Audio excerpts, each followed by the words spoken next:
morning, Cherries fans, and welcome to this latest edition of Cherry Picking. It's episode number 32, and with me today, as normal, we have got Matt. How you doing, Matt? Yeah, all good, Craig. How are Eh, you? Yeah, all good, all good. Excellent, It's excellent. very, very warm at the moment in here. Um, I won't reveal what's happening in the next couple of weeks, but yeah, I think I'll be a little bit warmer next week. But it's also good to see Manny. How you doing, Manny? Yeah, all good, thank you. All good. And just a little tip. I know it does rain quite a lot these days, and of course, summer in the UK is infamous for its showers of rain. So getting caught in the rain shower is no joke. Make sure you have a good brolly, get some good shelter, and once you do get home, treat yourself to a nice hot bath and a hot meal. You will thank yourself for it later on. Definitely, definitely. Of course, in my case, my hot meal was a McDonald's takeaway, which ended up being a little bit slightly cooler after I got home, but can't complain, can I? Especially when it's not too far from where I live. No, fair enough, mate. Let's get this underway. And we have got, firstly, a piece from Alan Connell. Here we go. Jaidon Anthony, the role model. So let's go through this. So, development squad manager Alan Connell has urged his team of young players to look up to first team star Jaidon Anthony. Over 90 appearances for the Cherries first team after being let go by Arsenal, joined AFC Bournemouth's youth setup to progress through the ranks and become a first team regular. Teaming up with the Cherries after a trial in 2016, earning a 2-year apprenticeship, Anthony is the perfect role model according to Connell himself, a former Cherries star. And this is what Alan Connell has told the official website. So everybody is really excited, and to be involved in this historic first fixture is a real privilege for the players and every member of staff who will represent the club. We have put in a lot of hard work over the past 7 weeks, and we want to start the season in a really positive fashion. We know that the league is going to be competitive and very difficult, and ultimately our levels are going to have to rise. I think we overachieved for a number of years, but the expectation now we are category 2 is going to increase, and the players and staff are going to have to deliver. As a club, we are getting bigger and bigger, and our recruitment is worldwide now. If our players are going to have a chance to break into the first team, they will need to be of a high level. Jaidon Anthony is a prime example of what can be achieved. He has worked his way through and is now playing in the Premier League. He has proved that if you're good enough, then the opportunity will be there. As an individual, he took his chance and is someone our players can aspire to follow. And then Connell said on his current crop of players, part of the development football is giving players a taste of what they're hoping to achieve, but also about trying to keep them grounded. In recent years, we have played at some excellent training grounds, especially when we have travelled to Category 1 academies in friendlies. But we've also played on some challenging surfaces, so the players have had a varied and grounded development. These players are now professional footballers and have earned the right to play on stages like this, and I'm really excited to see them perform. Lots of challenges lie ahead in this league, and now our academy status has improved, but everyone is really excited with what the future holds. And we've got to say congratulations to Alan Connell's squad and Michael de Costa Gonzalez for scoring the historic goal in the development's first game in the Professional Development League, which they beat Coventry City at the Coventry Building Society Arena, winning 2-0. Do you know what? This is such an achievement for the club as a whole. And to let's be fair, let's take it back a little bit. We was always in Southampton's kind of shadow, weren't we? Because Southampton had such a good academy They had a Category 1 academy churning out the very best of players. They had a state-of-the-art training ground. Everything was, well, what we wanted but could never afford. Now we've made steps. Firstly, Category 2, is a fantastic step in the right direction, but no doubt it's a step towards where Alan Connell and the team want it to be. We know where that's going to be, Category 1, because that will attract the very, very best young stars. We've already got a very good scouting network so far. What do you guys think of this?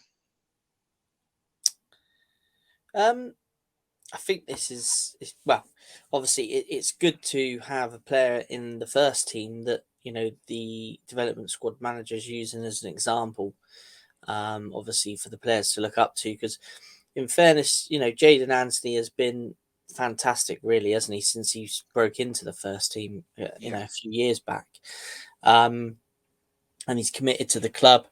So for Alan Connell to single him out as a like a kind of role model figure, obviously shows the player's attitude as well to being a professional footballer.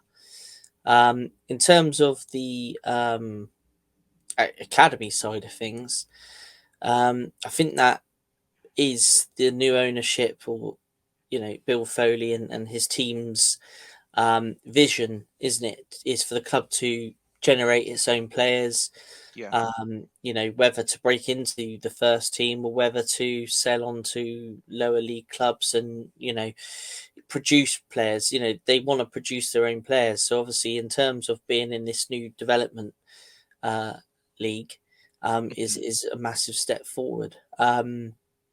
I mean, it might be a good idea to point out now quickly that, if you want to learn about, academy football and how clubs transition from one grade to another, then check out the Joe Roach interview that's on the channel, because Joe goes into some in-depth detail on the academy setup and how it works.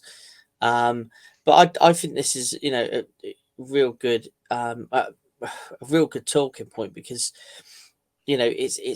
I think it's really, really good that the current crop of development squad have got somebody that they can look up to within the club who is, he's not a senior player, he's still a young player himself, and obviously can use him as a role model.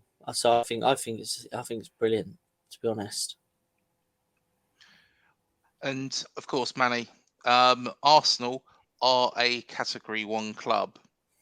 And, do give us a bit of background on what that will sort of bring. I mean, here's the thing about Anthony. Obviously, he tried his hardest to make the grade at Arsenal, and of course, he ended up having to leave and then joined Bournemouth because he wanted to continue to, hone his talent. So fair play to the boy. He obviously worked his backside off at Bournemouth and has now been rewarded.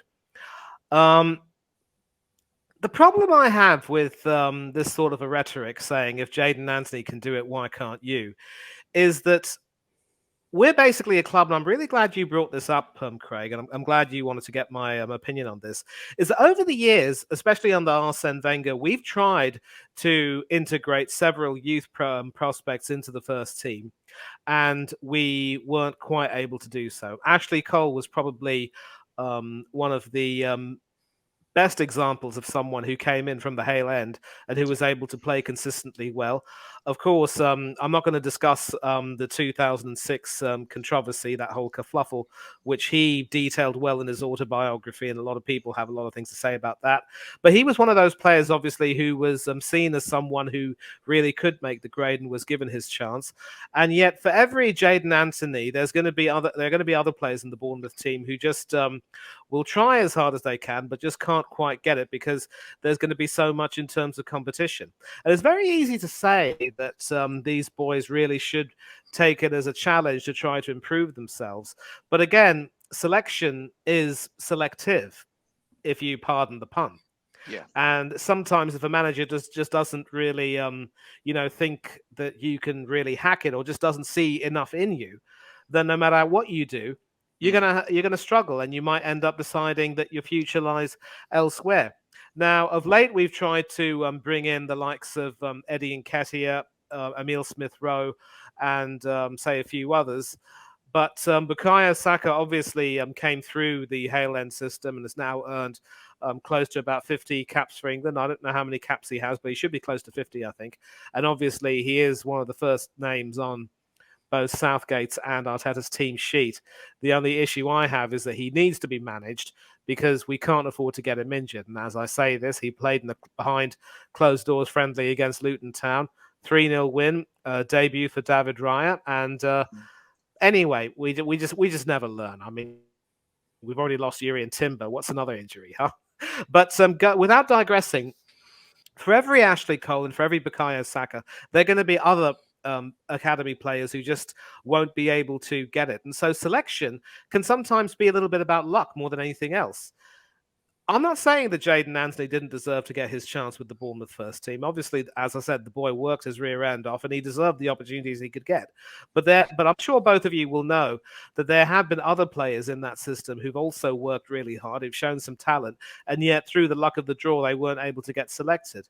And I can cite several examples, but perhaps the best example would be that of a certain World Cup winner who was with Arsenal for several years, who developed basically on the end system after coming from Argentina. And of course, he was playing in Argentina with Independiente, but then he came to us and also had a youth stint with us. Many Arsenal fans, I know, many of these so-called top gooners will say, well, it's good riddance, really, because for a guy who was with us for a long time, he didn't get too many chances because he wasn't good enough. But that's simply not the case, because we had several other goalkeepers ahead of him in the pecking order. And Szczesny was a youngster who was also favoured greatly by Arsene Wenger. And he also did like his goalkeepers to be quite experienced and a little bit longer in the tooth. Mm-hmm. So this person in question, whom both of you will know, and you know that I rate him highly, never got enough opportunities. And people talk about one game he had against Reading, your grandfather's lot, Craig, who, of course, we beat them 7-5. He conceded 5 goals that day, and I think he made 1 or 2 mistakes. But people forget that he also played 2 Premiership games and 2 Champions League games for us, where he did very well and had a record of played 4, won 3 and drew 1. So that wasn't too bad at all.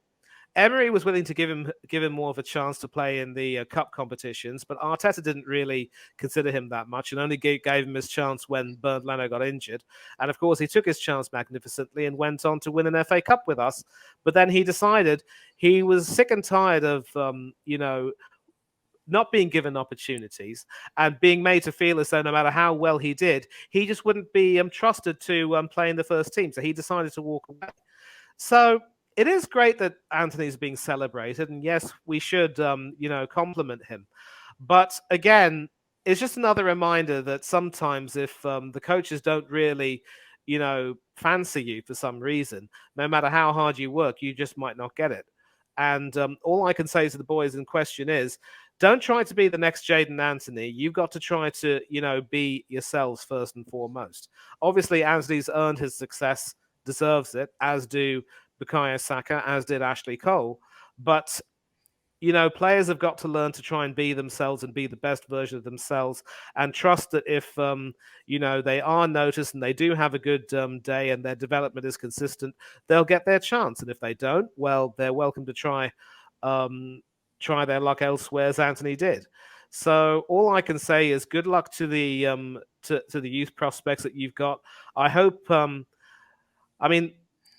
instead of trying to compare themselves to Anthony, they should try to look inside themselves and see where they can possibly improve. And one thing I can say about football is that if you are committed to working hard enough, then more often than not you will get your chances to impress and at least be seen and heard. And from there on, what happens is just the roll of the dice, the luck of the draw, and you can pick many more cliches after that. Well, the movement to the Category 2 academy, is quite a step up. Of course, Category 1 is where they probably want to go next, and that is normally reviewed on around about a 2-year basis. Now, those academies, Category 1 academies, have a high contact time with the young players, and require a minimum of 18 full-time staff and an operational budget of 2.5 million.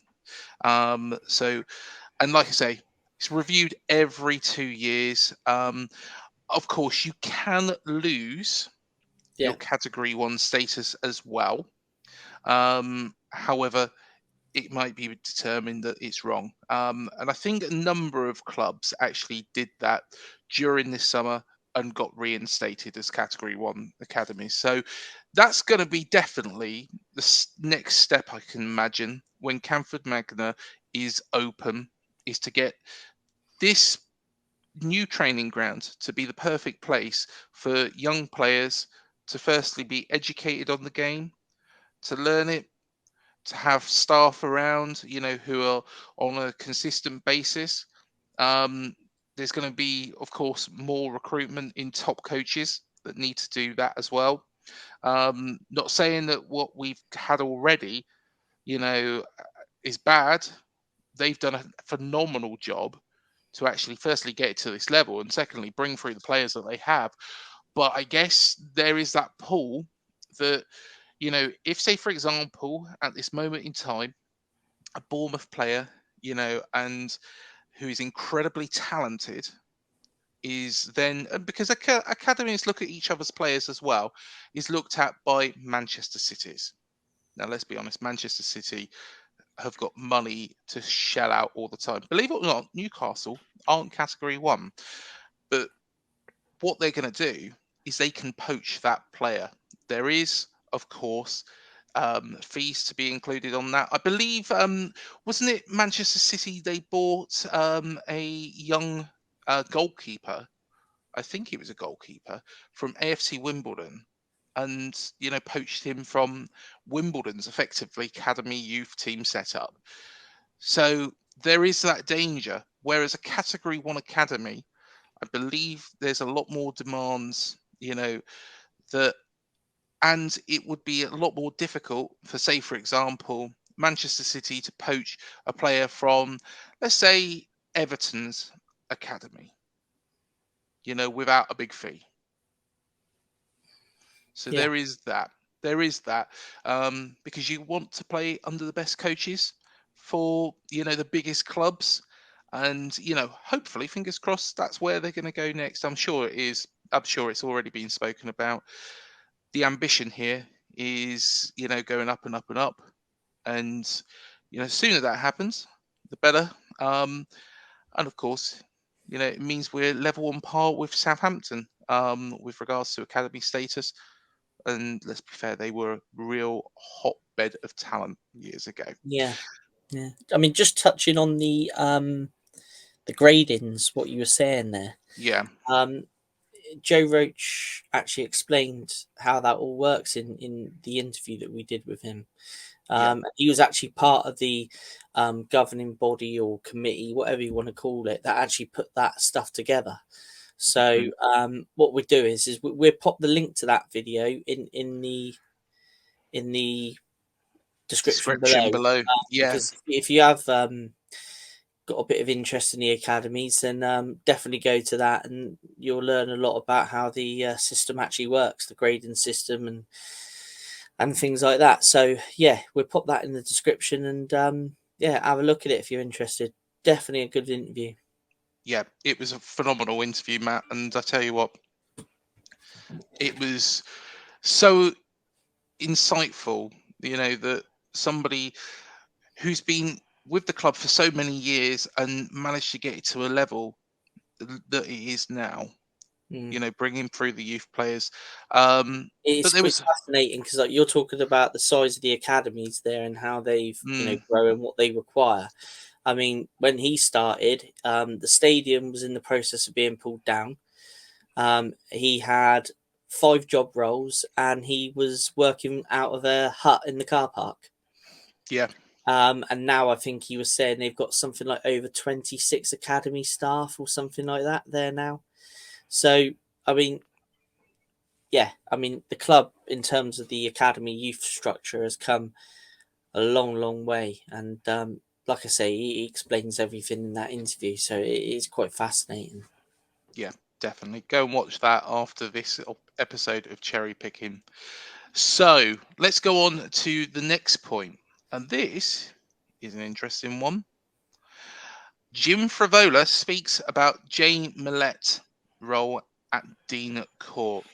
Of course, Jim Frevola is somebody who I think he's excellent. I think he's brilliant. I think he comes under a lot of flack from some members of our support who just think, well, because he represents the club, he there is going to be times with, like, for example, increases in costs and things like that where people aren't happy with that. But um, have we ever really had somebody communicating on a regular basis, like a daily basis, with the fans to make sure the fans are aware of what they're trying to do here?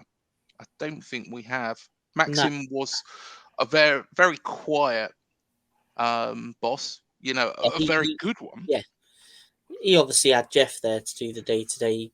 Jeff and Neil Blake, didn't he? So Yes. he could be kind of in the background, whereas obviously, Bill Foley's quite out there, but obviously Yeah. when he's not about, Jim's the voice, isn't he? Really, of the American side of things. So, but you're spot on. Is communication. I think he does it mainly on Twitter, doesn't he?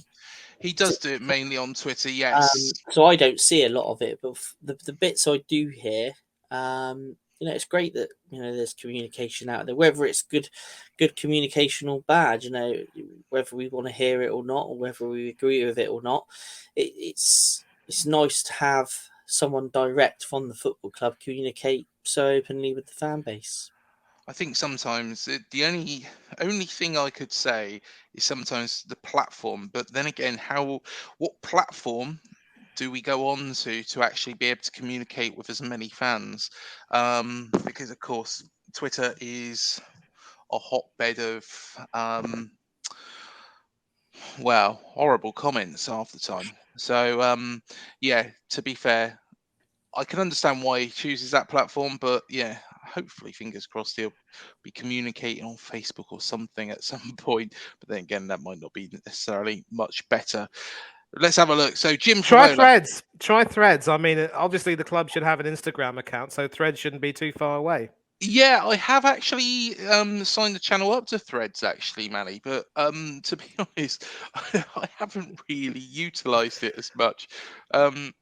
That might be something that I need to start getting into. But Mate, it's just like Twitter. I mean, I use it as often as I possibly can, and it is, it's like Twitter except without the, nastiness. And if anyone is, trying to be nasty, they immediately read the Riot Act and said, cease and desist. Enough's enough. You do not ever say that again. And there are no yeah, complaints. So yeah.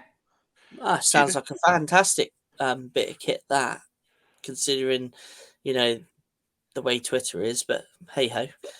sounds a lot better, isn't it? Because Yeah. let's be fair, Elon Musk has made it even worse than it already was. So we could go on about that all night, couldn't we? Really? Yeah. I don't want to beat that dead horse. I mean, we can all agree that what's happening is utterly ridiculous. Did you Oh, know that dear. because of his antics, they've got Twitter banned in Indonesia now? Have they? I'm not Oh, yes. surprised. I'm not surprised, and I wouldn't be surprised if there's more countries that ban it. Oh, yeah. I'm sure there will be. So this is what Jim Frevola has said about Jay Mellette, who has joined the Cherries as Director of Performance last month to oversee all player medical and performance management services. He's already improved the club dramatically. Frevola goes on to say, I know Jay really well. Jay is great. He is more football side, which I generally don't speak to. But because I know him really well, Jay, from a medical perspective, is a huge win for us. And he carried on to say, I think it elevates us to the top of the Premier League. We have now literally one of the best people running our performance side of the medical piece of the business. What he did with the Golden Knights was one of the best in the league. He's got football experience. He's got high entertainer experience. I think we just basically improved our club dramatically with Jay. Frevola was speaking to the Daily Echo. Now, I did a little bit of research into Jay Mellette, and he has got a very, very extensive history with working with elite sports teams. So, of course, he has mentioned there about the Vegas Golden Knights, but it's not just that. I actually did a whole video when I did talk about Jay Mellette and what he's actually done in the past. I believe he was in the US Army, wasn't he? Yeah, that's correct. So I tell you what, he sounds like a really, really good person to have around. He's improving the fitness of the players. He's improving the whole setup. I think, yeah, I'm very, very impressed with this piece of business. And do go and watch that video as well, because I do go into it in a little bit more detail. It's on the video with Alex Scott, of course. No, sorry, Milos Kerkez, wasn't it? It's Milos Kerkez and Fresneda. Of course, one happened, one hasn't. So as yet, anyway, I don't think it's going to happen now. But yeah, I think that is, impressive. And how important is it to have somebody who is so knowledgeable about the fitness to improve, the day-to-day running in the background? How much pressure will that take off Iraola? A lot, because let me tell you right now, I'm really sorry to have to drop the fact that I'm an Arsenal fan, but we have had problems over the years with players with spotless fitness records coming to Arsenal, only to end up being crocked and on the treatment table faster than you can say Carl Fletcher. And I had to do that. Homage to the channel. I love you boys so much that I had to put that in. I never meant to be derogatory. I do apologize for that, but that's just me. And yeah, so being on the fitness side of things and being, on the pulse of it is exceptionally important. You hit the nail on the head there, Craig. And obviously, Mellette will be one of those people who will look into the training techniques, the training regimen, what exactly the boys are doing with regard to their practices and how best injuries can be avoided. And if we had someone like that, I'm absolutely angry that, given our own American connections through the crankies, as I call them, we never seem to take that initiative. We've already lost our new signing, Jurrien Timber, to an ACL injury, and he could be out for almost the whole season. And so, never mind the fact that we are so badly run financially, we can't even seem to make a profit on our transfer business. But again, the injury issues is something that really, really leaves a bad taste in my mouth. So back to you, and of course, back to you now. Getting someone to take care of the fitness aspect of things is not just a masterstroke. It is something that needed to be done. It needs to be done. It has to be done. And I'm really glad that you've made that acquisition, especially someone, obviously, given his stint with the Golden Knights, he'll know Bill Foley exceptionally well. I don't know necessarily if they've had any contact, so to speak, but that always is always going to be quite helpful. And if you can maintain the fitness of the players and make sure that they stay away from the injury table, the treatment table, and continue to perform well, then all the better for you. So, yeah, it's another wonderful acquisition. And I'm not even going to be, a lot of people might say that, if you're hiring some people like this, you're sort of trying to Americanize the club. But I'll tell you what, there's nothing at all wrong with bringing people from an external perspective, external environment, who can have a new perspective on how to do things. And especially if fitness is an issue that plagues several Premiership teams, some foreign expertise is always going to be a good thing. It's as simple as that. So I say well done for making this happen. And I hope that, with this acquisition, you're going to see an excellent fitness record for most of your players. You're not going to see many of them, drop down with too many injuries. So well done for this. It had to happen, and I'm glad you made it happen. And I'm just having a little look as well at the other things he's done. So, of course, the first 6 seasons with the Golden Knights franchise, he built and led the medical and performance department.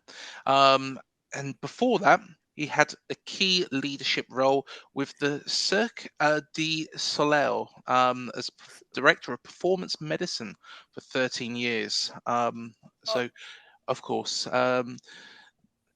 there's they had 1300 athletes and 45 full-time staff whilst at the Cirque du Soleil. I don't know if am I saying that right? It's Probably not. Cirque du Soleil, and if you had Soleil. looked at my face, you would have seen my mouth half open. How you got him? Oh, Christ alive, that is brilliant. But of course, they have to be on the top of their game and at the top of their performance all the time. So that he's actually got involved and this director of performance medicine on there. Fantastic. Of course, he was at the Colorado Rapids. I'll put my teeth back in a minute. In Major League Soccer. Yes, that's where the football thing comes in. Yeah. And then before that, with the U.S. Air Force as well. So, yeah, I'll tell you what an impressive piece of business to get somebody like that.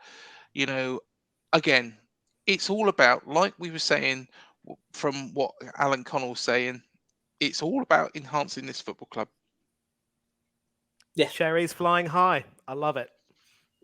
Yep, most definitely. Let's have a look at the next piece then. So here we go. So, of course, we wanted to have a quick touch on how Iraola did on his first Premier League test. Let's have a little look then.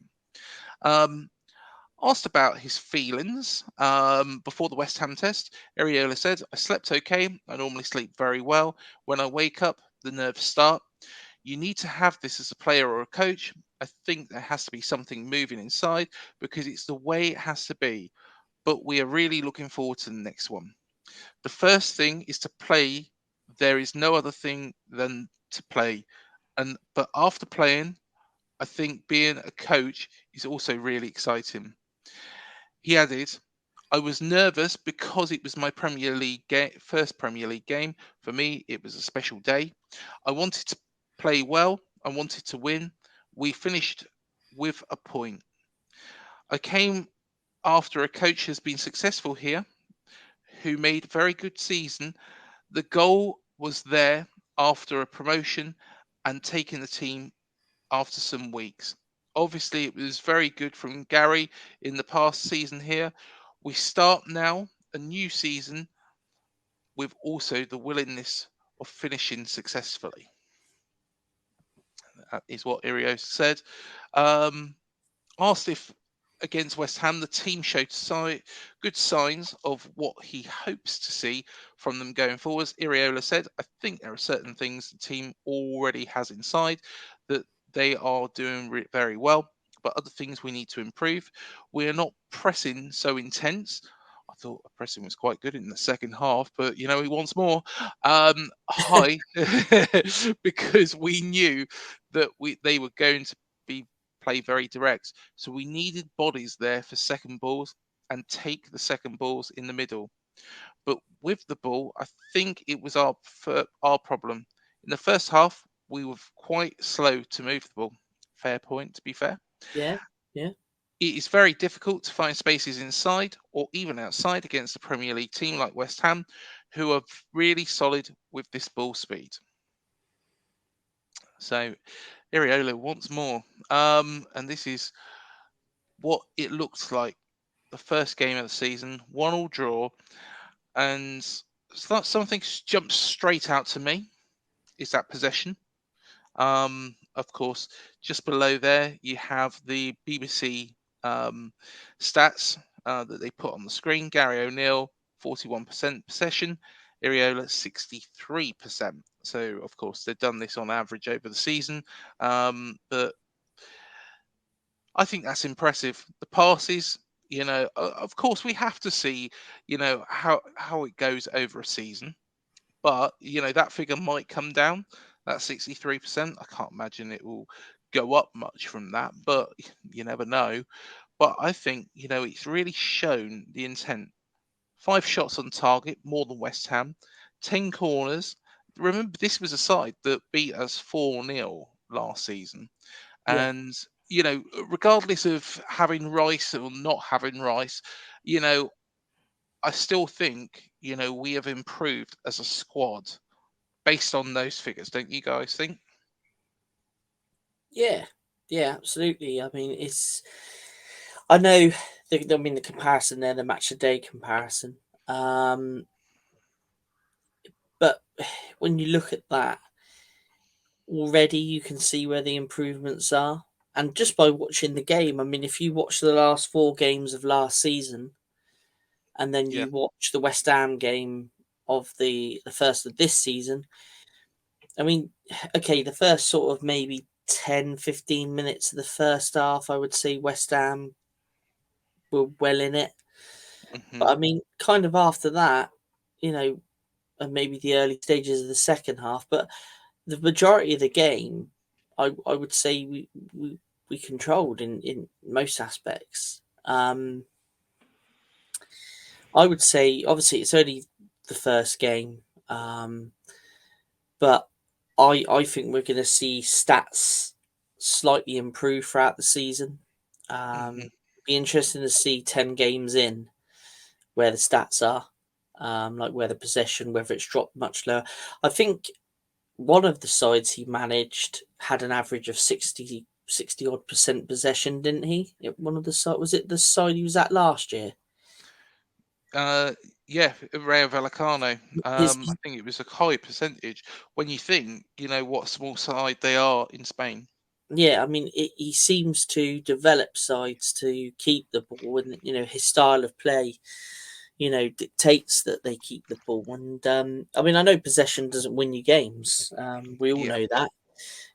I mean, there was games last season, like Wolverhampton, for example, where we had, well, can't remember what it was, like 38% possession, something like that, and we won it 1-0 with a smash and grab. So possession doesn't always mean anything. But it is good signs when you look at 14 shots. Okay, only 5 of which are on target. I'm sure that's an area that he will want the side to improve on. But I mean, some games last year we'd be lucky to have 5 shots at all.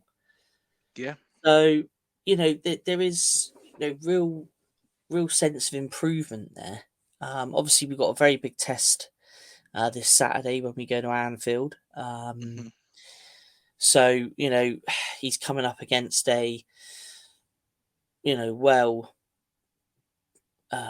oiled machine in Liverpool. They're probably still, actually, I say well oiled. That's probably not quite the right term to use, but he's coming up against a very, very good manager. Yeah. So that's going to be. I mean, David Moyes is a good manager as well. Don't get me wrong, but I mean, the trophies that Klopp's won, and he is a very successful manager. So it'll be interesting to see how we come up against him. I think with what we've seen so far, and obviously with the Liverpool previews and the head-to-head that we've done this week, I think even Liverpool fans are expecting a different game to the one they saw at Anfield last season. In terms of our pressing, and I can't see us sitting deep for too long. There will be times when we have to absorb the pressure off Liverpool, I'm sure, but I think the side are going to go for it when they go up to Liverpool. Yeah. A few of the predictions come through at like 3-1 to Liverpool. I predicted 2-2 because you know what I'm like, Craig. I can't predict against them. My heart's saying 2-2, but my head's saying something different. So yeah, I mean, it's pleasing. It's pleasing to see. Yeah. And you can see why, you know, slowly but surely, you can see why the club have moved in the direction it has. Yeah, definitely, definitely. Let's go on to the next slide. So how do we feel Iraola will compare to the last 5 Cherries managers? So of course, there's Gary's figures there. We've spoken about Gary in quite some detail, but personally, 37 games, 11 won, 6 draws, 20 losses, uh, win ratio of 29.73. I think Gary did a sterling job. Of course, in the toughest league in the world, with a side that he took over from that man just beside him. Now he had a good win ratio, but I don't think it says it all because, of course, Scott Parker, 55 games played, 28 wins, 14 draws, 13 losses, 50.9. That's pretty decent, but it was in the championship. We got off to a wow, fantastic start. 37 points first 15 games. That is pretty much unheard of. But I think there's a lot that was quite concerning about Scott Parker in that championship season as well.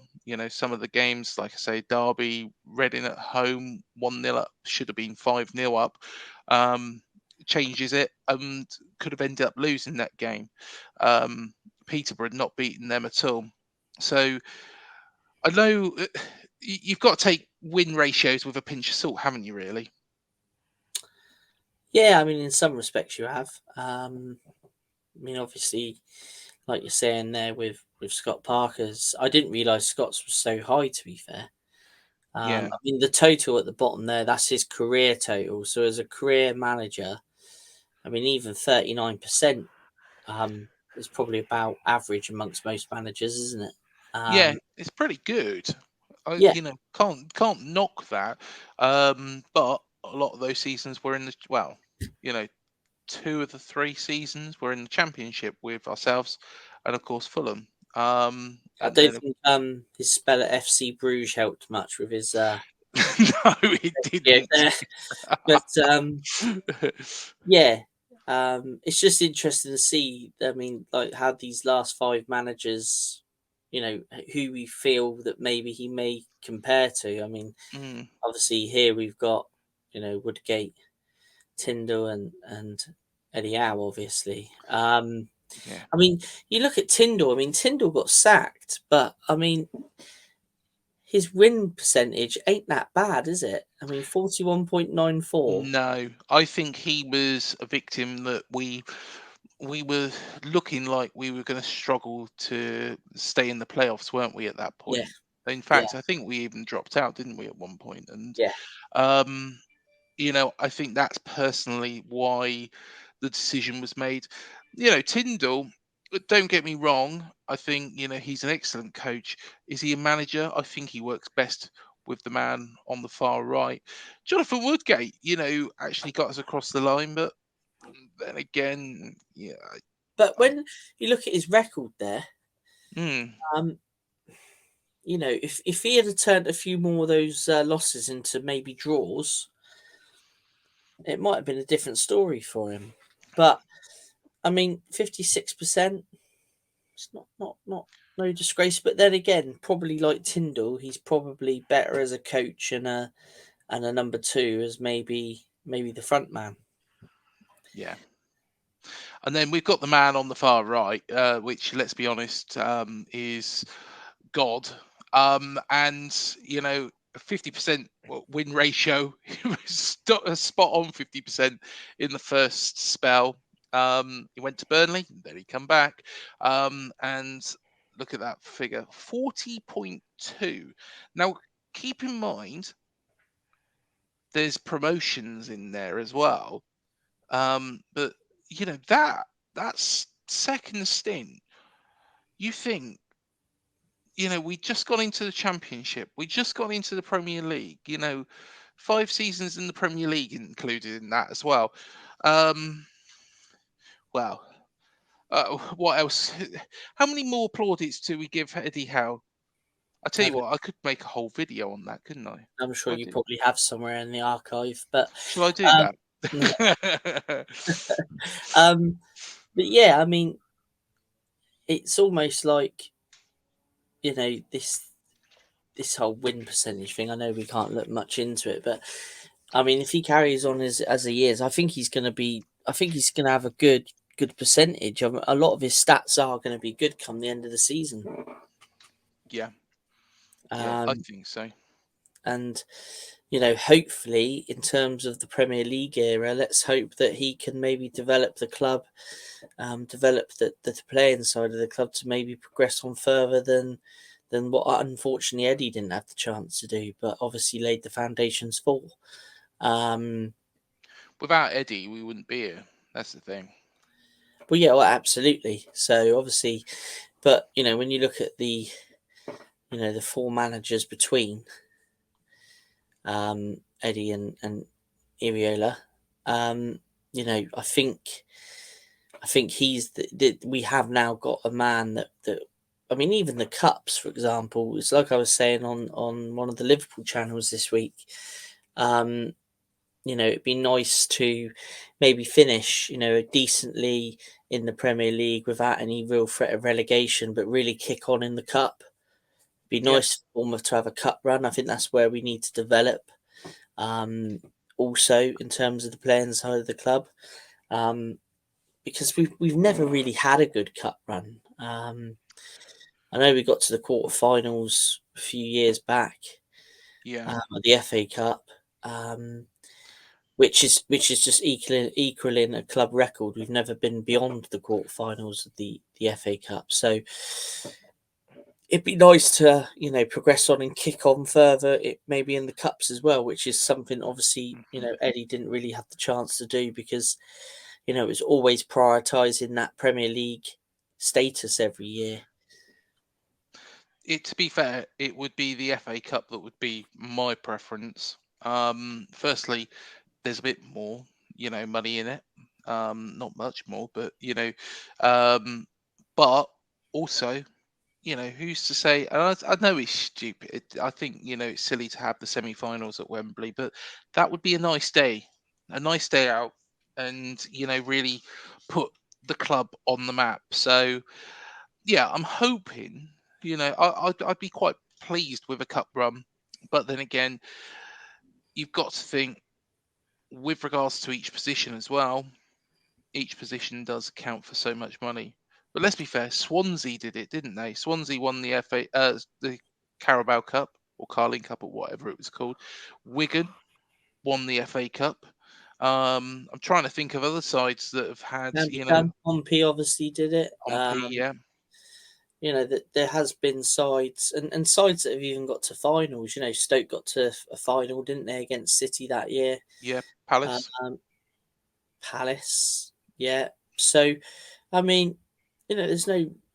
I mean, I know what you're saying. You know, that each place is worth more money, but you know, there'd be no harm one season, say, finishing 13th and having a good cup run, would there?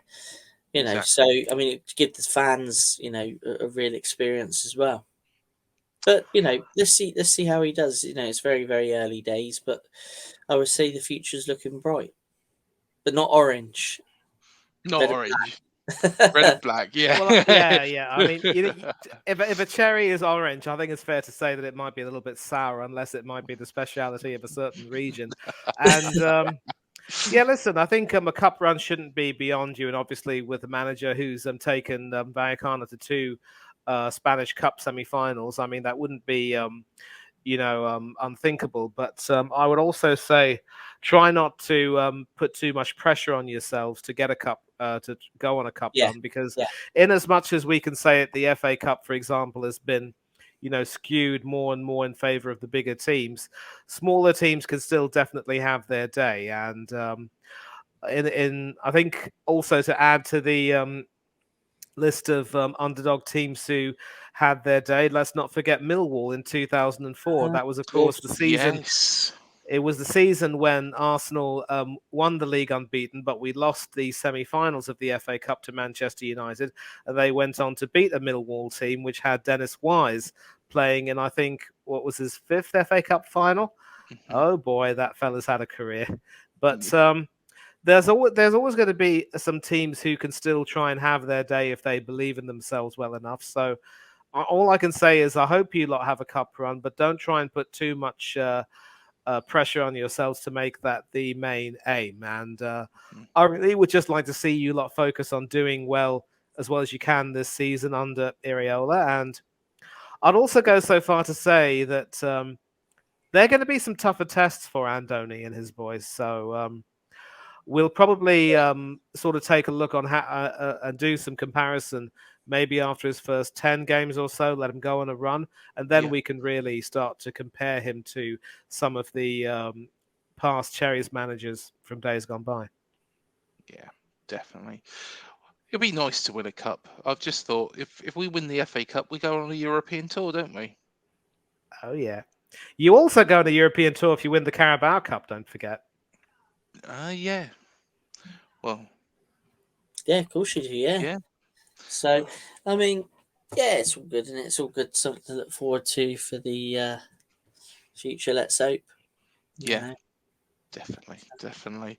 Right. Let's have a look at the next piece. And of course, there is that rumor going round, and Tyler Adams' deal appears to stall as Leeds say Bournemouth face legal dispute. Now, I don't think Tyler Adams is going to be particularly too pleased about this, because he signalled his intention that he wants to leave Leeds because he wants Premier League football. So what's going on with Adams' future? The future of Tyler Adams at Leeds United is uncertain due to the dispute over his release clause, with AFC Bournemouth claiming they met the deadline. Leeds' negotiation position may have been strengthened as Adams and Luis Sinistera's release clauses have expired, potentially allowing them to demand a higher price. Bournemouth triggered Adams's 20 million release clause late last week, but there has been no agreement on personal terms and legal proceedings are now expected. So it's it's an interesting one. This Leeds have claimed that Bournemouth didn't submit the bid in time, and so Adams looks like he's going to have to stay at Leeds, as the Cherries failed to agree the terms as yet within that clause. And of course, the player is actually nursing a hamstring injury. Um, of course, Liverpool have expressed an interest in the player as well in the last 24 hours. Um, so, what's happened with this deal? Will the guys be dealing with a legal dispute with Leeds United Football Club? God, can't stand Leeds, can we? Bloody Yeah, Leeds have turned up again. They're not even in the same division now, and they're causing havoc. they're still causing havoc. Yeah. Yeah. Yeah. It's funny one, isn't it? I mean, what kind of legal proceedings can go on? I mean, I don't know. I mean, Well, I was reading a couple of tweets actually from a load of Leeds fans, and they are a bit dumbfounded why their club have put in this timed release clause situation anyway. So there's a lot of that. A lot of Leeds fans saying, "Oh yeah, Bournemouth small club and all that rubbish." But at the same time, there's a lot of Leeds fans wondering what their club is doing with this, and mm, it's quite clear Leeds don't want Adams to go. But if that I is don't in the blame them. contract, if it's in the contract, and I guess the question now, I think it needs to be going through with a fine tooth comb by Neil Blake, is it when you submit the deal? So you say, right, okay, we want Tyler Adams, here's 20 million, and meet the release clause to speak to the player, or is it a case of it all needs to be done within that time for that to actually be 20 million? That's the big question for me. Um, we've left it late by the sounds of things, but at the same time, it's such a weird one. And So plus, it's, it's it's timing as well, isn't it? You know, you would think that release clause would be up to the transfer window closing, wouldn't you? well, I mean, I'm confused because I keep reading different reports through different, you know, we all know what the media's like. So is it actually a release clause in his contract, which is the 20 million, but then you have a certain time frame to agree personal terms? If not, that expires and you can't sign him for 20 million. Is that what it is? Or is it because the actual release clause has expired within his contract? Where is it? I'm reading so many different mixed reports. I believe it is a case that we had to submit, you know, an interest and meet that release clause before we could speak to Tyler Adams. You know, and I think that timed, you know, situation. Um, I think that is, you know, when we submit the deal. It's such a weird one, isn't it? You know, I can't imagine, you know, if it takes 2 weeks to get it over the line. But then again, that might be what the situation is, that you need to confirm it by that date to actually get the release clause. I honestly don't know, and it's really speculating this. What do you make of it, Manny? I haven't really read too much about it, so I don't really want to, you know, BS you lot. But clearly, I think Leeds are trying to, you know, make these claims as a sort of Hail Mary attempt to try and get this transfer off the table. Clearly, Adams was one of their, you know, most important players last season, albeit they ended up going down. And of course, any attempt at trying to take the USA national team captain. Mm. Let me just say first of all about Bournemouth, you lot are really, really ambitious, and I love it. I absolutely love seeing that. So Leeds are obviously trying to do whatever they can, in my opinion, to try and, you know, stop the deal from taking place, and they're trying to pull this sort of stuff. And if you submitted that bid trying to you know, activate the release clause, I really don't know why they're sort of complaining that you didn't do it in time or trying to look for some technicalities or whatever. It's just it seems to be desperation more than anything else. And whatever happens, I only hope that the right verdict will, you know, take place and everything will take its course. And if Leeds are going to try and do whatever they can, use these sort of tactics, well, good luck to them. They're going to need all the help they can get. And I think as well that the Leeds have actually seen, you know, this happen already so far during this window, and with Nonto, Wilfred Gnotto, is it Gnotto? Nyonto. Nyonto, there we are. But you know, of course, he was wanting to go to Everton. Everton have submitted a bid. I believe it was the same sort of situation. Everton got effectively pushed back. Nonte has then gone, no, I don't want to play for Leeds anymore. And surely it's not a good situation to have these players where, you know, they're desperate to play in the Premier League. You've put a clause in there. And now, you know, when a team meets that clause, you know, it's setting that expectation, isn't it? Yeah, Exactly. yeah. It's just another crazy story within the wonderful world of the transfer market, isn't it? You know, don't get me wrong. If Leeds didn't put this clause into the contracts of their players, then it's entirely up to them to turn around and refuse that. But if this clause is in there, and you know, certainly have a little bit digging around and seeing what, you know, what it is. But I can understand the players getting frustrated because they're thinking, well, okay, that's fine. My release clause has been met, you know, whereas a club like Bournemouth, if that wasn't in there, could turn around and say, right, okay, we want, you know, Tyler Adams. We're going to bid 20 million. And if Leeds rejected that, fair enough. But it's a bizarre one. Leeds, I think, are upsetting all their players, aren't they? Yeah, it's it's always difficult when clubs do get relegated, and you've got your ambitious players that want to be playing top division football for their, international careers. Obviously, like Adams. It's difficult all round, isn't it? To then try and it's difficult to keep a squad of players happy anyway. But it always seems to be a bit more trickier after a relegation with certain players. And obviously they want the move. There's only a time frame that they can move in, and relegation is the tier of English football is a wonderful thing. It's an admired structure all around the world, but relegations do hit hard. And it doesn't probably help that, if a team, does something stupid like Leeds seem to have done with these contracts, but hey ho, they'll have to sort it out, won't they? There we are. Well, I think pretty much we covered everything. Of course, we have got the game against Liverpool up at Anfield. I think it'll be 1-1. Matt's gone for a 2-2. What do you reckon, Manny?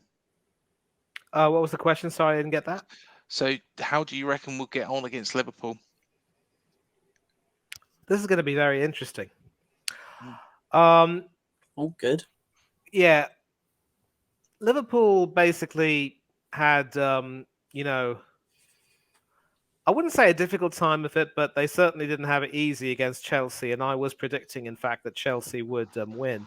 So the fact that they were able to survive that onslaught and go on to, get a draw was, I would say, a little bit creditable. And yet, we're still not certain if that Liverpool team will be a very well-settled team. Obviously, they've had issues with the midfield. They have, of course, acquired McAllister and Szoboszlai. That was, of course, old news. And it'll be very interesting to see how those new acquisitions end up settling in. If McAllister ends up playing in a different role to the one he played for Argentina at the World Cup, then Klopp will be in trouble. And a lot of people are predicting that among the top 6 managers in the Premier League, Klopp could be the first one to get sacked. I think... Interesting. Again, when it comes to Liverpool, they're going to try to do whatever they can to manage the game as well as they possibly can against a Bournemouth team that will look to be expansive and play open football. So how Dominic Solanke and company will be able to get in behind the Liverpool defence will be interesting to see. And hopefully from a Liverpool perspective, this could be a chance for Van Dijk and company to rediscover some form which deserted them at points during last season. There's definitely not going to be a repeat of the 9-0 thrashing that took place under Scott Parker, not Gary O'Neill. And I see Liverpool huffing and puffing, but eventually getting a win that will sort of keep them afloat. And when I say keep them afloat, I mean keep them in the race, of course.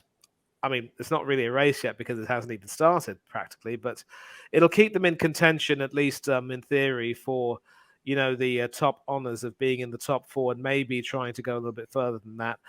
I seriously don't see them challenging for the league, although I do have them finishing as high as 3rd or 2nd, I remember from the tier list. I mean, my memory fails me. But it should be a tough 2-1 win for Liverpool, and I think it'll be another creditable performance from Bournemouth. And this is going to be another reminder, Craig, that Andoni will have some tougher tests than West Ham. West Ham are a decent team, but they're not Liverpool. Let's get that straight. No, definitely. Absolutely. Definitely. Well, I think that wraps up cherry picking for this week. So, Matt, Manny, thank you again for coming on cherry picking. And it's a pleasure. Yeah, we shall see you in the next show. Up the cherries.